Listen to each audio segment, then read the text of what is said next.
Hello guys, আসসালামু আলাইকুম। আমি চলে আসলাম এক ভিডিও নিয়ে ইঞ্জিনের। সো এটা হচ্ছে ইঞ্জিনের ট্রাঙ্ক কাটানো হয়েছে নতুন। তো এটা হচ্ছে কাটানোর পরে তো আমরা সর্বপ্রথম আগে এটা চেক করি যে এটা ফ্রি আছে কিনা। এভাবে এভাবে ঘুরতে হবে ফ্রি, এভাবে ফ্রি ঘুরলে ঠিক আছে। আর যদি জাম বাজে তাহলে সমস্যা। প্রত্যেকটা এরকম করে দেখতে হবে, প্রত্যেকটা এরকম ঠিক থাকলে ঠিক আছে, আর জাম থাকলে ঠিক নেই। কারণ এরকম এরকম যদি একটু জাম থাকে তাহলে সমস্যা, পরে এটা ধরে যাওয়ার সম্ভাবনা বেশি। তো ধরে গেলে সমস্যা। তা আপনারা কাজ করলে হয়তো আগে চেক করবেন।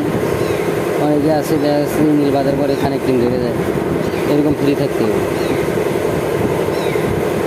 এরকম ফ্রি থাকলে হয়তো মনে করেন যে এরকম ফ্রি থাকলে কোনো সমস্যা নেই, আর যদি জাম থাকে তাহলে সমস্যা।